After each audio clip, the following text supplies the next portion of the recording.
A transgender American Olympian wrote that he wants to burn the U.S. flag on the podium. The organizers of a Seattle event plan to charge a reparations fee to white people, plus parents fight back against a New Jersey school board. All that and more. I'm Bobby Eberle. This is a 13-minute news hour. And God bless the United States of America.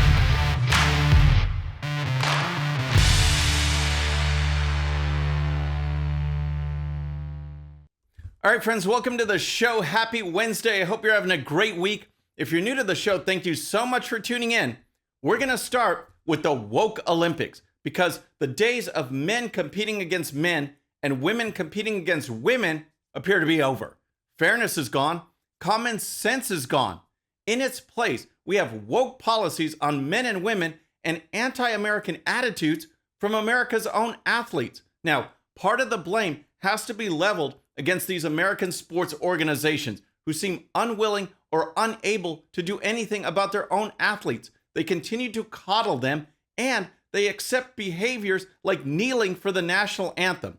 Here's an example, another example of un-American, anti-American behavior that's being allowed by the U.S. Olympic team. We have a transgender athlete made the team as an alternate on the women's BMX team. He is on record saying that he wants to get on the podium, not so he could get a medal, but so he could burn the U.S. flag. And here's the story.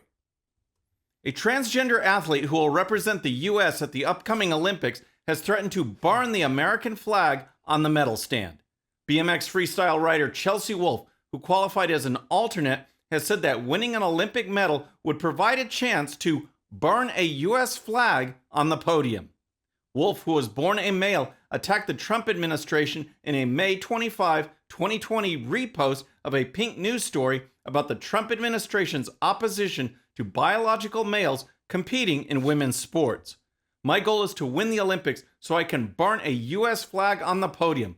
This is what they focus on during a pandemic, hurting trans children, Wolfe wrote.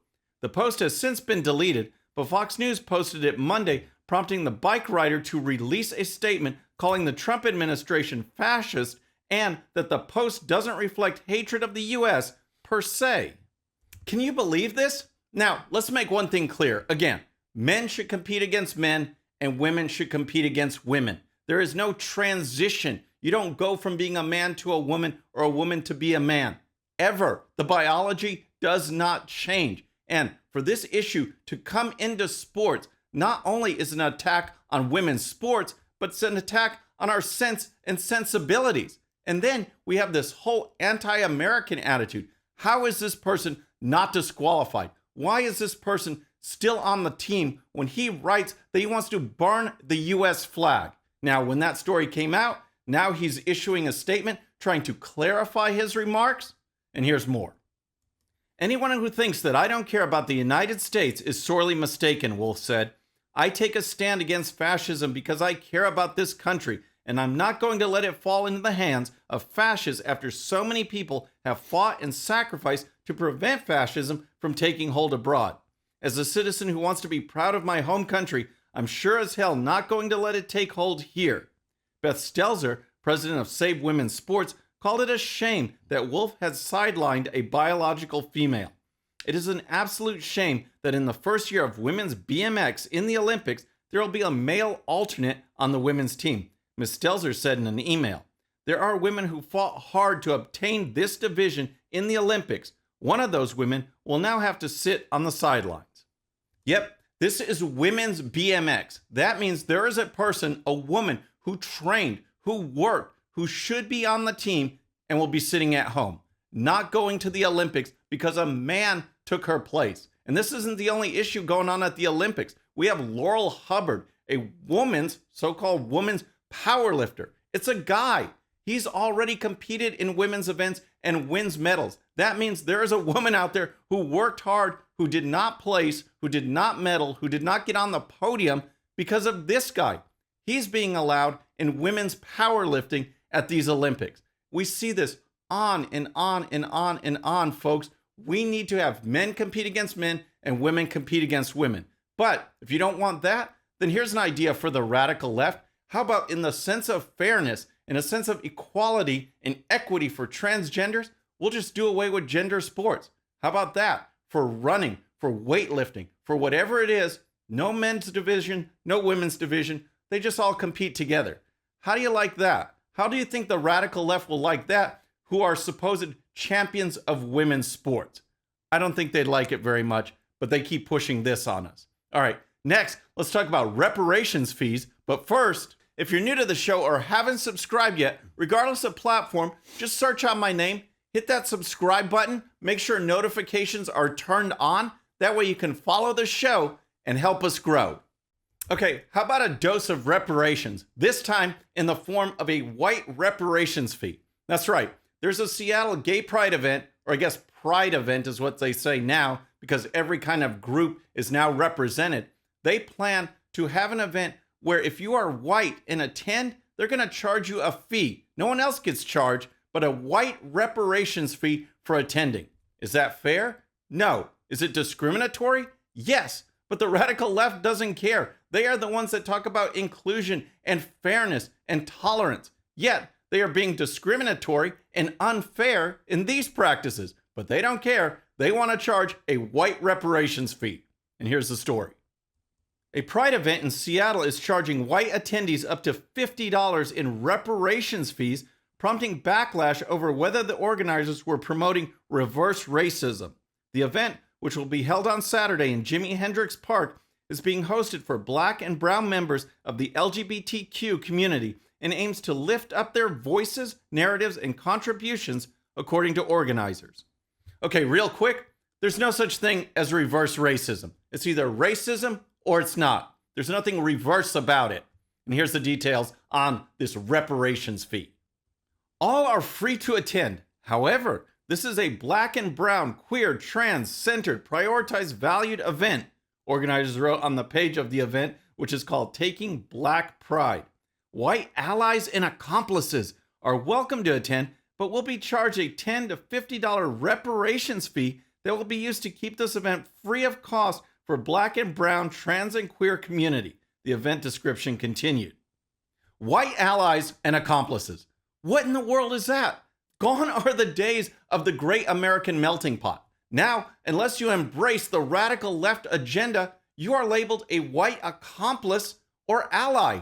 It's just outrageous, folks. Now, there has been some backlash. There has been some pushback on this. People have taken the case to Seattle's Civil Rights Commission, but guess what? The Civil Rights Commission is siding with the event organizers. And here's more.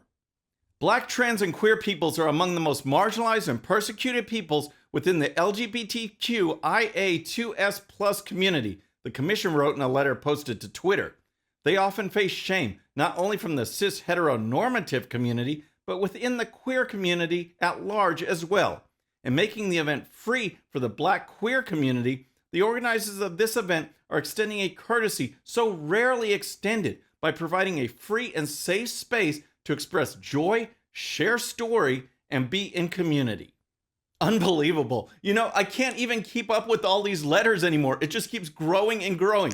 LGBTQIA2S+. Pretty soon, it's going to be the entire alphabet. But that's what's going on in Seattle. Okay, now let's turn to New Jersey, because a school board is facing the wrath of parents. And why? Because they try to put woke policies, leftist agenda in, and parents can't take it anymore. These school boards are trying to find offenses where there are none, to try and make issues where there are no issues. This time, they decided that they are going to remove all the holiday names and just replace it with day off. Well, the parents have had enough. They're fighting back. And here's the story. Earlier this month, the Randolph Board of Education in New Jersey voted to start listing holidays, including religious and national holidays such as Memorial Day and Thanksgiving, as day off on the school calendar after receiving backlash for renaming Columbus Day as Indigenous Peoples Day. The school board then reversed those plans after parents expressed outrage at an emergency meeting on the decision. The Randolph Board of Education voted 8-1 to reinstate the holidays after dozens of members of the community voiced outrage during the public comment portion of the meeting. So you see what happened there? This school board made its first push at cancel culture. They decided to get rid of Columbus Day. That didn't go over well. Parents were upset. So instead of the school board saying, you know what, our bad, we'll just replace the holiday. No, they decided to take their cancel culture up a notch and get rid of all the holidays, replace it with days off. Well, the first time it didn't go over well. The second time was much less pleasant for them. I think some forget that one's own agenda or beliefs may not be what is good for the betterment of the community and the education of our children. We do care about diversity and inclusion, but this is not the way. You have disgraced our town. We are all over the world. They're pledging allegiance to the flag, and they take it off the calendar. Your actions have made Randolph the laughingstock of a nation. The school board was blasted at this special meeting, and it's because of community members, concerned parents speaking out so vocally that the reversal was a vote of 8-1. That shows you the strength of the community in action. Now, here's some comments from those parents on Fox News. They got the message. They reversed course on their decision, which is very much appreciated. There were no resignations, which was a little surprising because, truth be told, they've lost the trust of our community and feel between a mixture of their arrogance and incompetence that they're not really the best people to proceed forward in helping to rebuild and help our community heal. So that parent, Tom Tatum, called for school board members to resign. They didn't end up resigning, but he brings up a good point, and that is the school board has lost the trust of the community. These school boards go left-wing and no longer represent the people who voted them in. And when that happens, it's time for them to go. Here's reaction from another parent. And I hope the lesson that everyone's seeing from this, not just from our town, but from across the country, is it's not about being the loudest to get your way. It's really about, learning that this needs to be a transparent, accountable, and collaborative process with the town that you live in. And that's what one of the biggest messages we were giving the board last night consistently across 40 different speakers. And that's what they really need to come and think about as we move forward. Transparency and accountability. Friends, that is what it's all about. And it doesn't matter what level of government we're talking about, whether it's federal, state, or local. It's up to us to hold these people accountable. We, the people, have the power, and the school board, they felt it. Okay, next, let's talk about the Senate Democrats, because their effort to take control of America's elections has died in the Senate, thanks to a filibuster by the GOP. They were pushing this un-American elections bill, which would get rid of voter ID, which would allow ballot harvesting. Nothing in that bill makes elections more secure. And here's the story. Senate Republicans blocked a measure authored by Democrats that would overhaul election and voting laws, calling the legislation a partisan power grab. Democrats voted unanimously to begin debate on the For the People Act, a bill they framed as critical voting rights legislation. But the party only controls 50 votes in the Senate, and the measure did not win any of the 10 GOP votes needed to launch a debate on the measure. It marked the third time the GOP filibustered a major Democratic initiative since Democrats regained the majority in January. This bill was a complete power grab, folks, and it just shows what the Democrats do when they get in power. They try to seize more power, allowing ballot harvesting, getting rid of voter ID. Nothing, again, in this bill makes things more secure, but that's what the Democrats were pushing, and it died because of the filibuster. And that brings into highlight the filibuster, because the Democrats were blasting the filibuster. They are going to try to get rid of it. They're calling it ancient. They're calling it outdated. And they're calling it racist. Of course they are, because they're on the losing end of it. They were singing a different tune, though, just last year. Look at this research from John Roberts over at Fox News. After President Joe Biden denounced the rampant abuse of the filibuster last year, we did some digging. Republicans used it once. Democrats used it 327 times. You heard it right, 327 times. That's a lot of uses for an outdated, ancient, racist legislative maneuver, don't you think? Here's more reaction from yesterday's vote.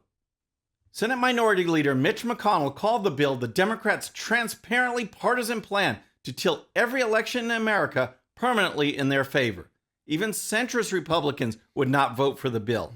Senator Susan Collins said a provision to allow ballots to be turned in 7 days after the election would create chaotic elections. She called the measure flawed and said it could not serve as the basis for a bipartisan agreement.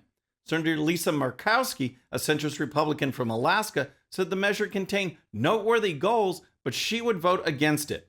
This bill before the Senate isn't so much about voting rights as it is a partisan federal takeover of the election system, Murkowski said.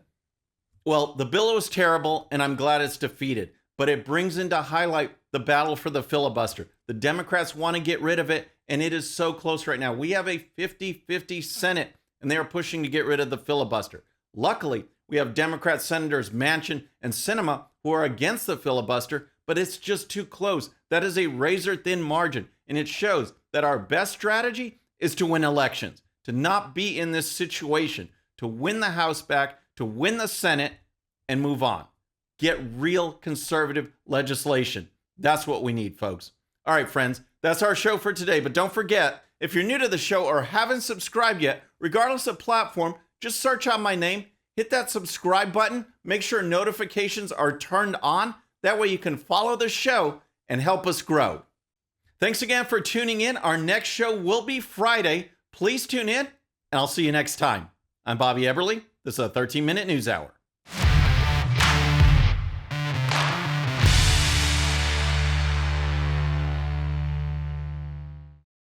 Okay, friends, thanks so much for watching. And before you go, please hit that subscribe button, hit that bell so you'll be notified. And here's a special video just for you so you can watch even more of the 13-minute news hour. And don't forget to check out GOPUSA.com for the best in conservative news and commentary. We'll see you next time.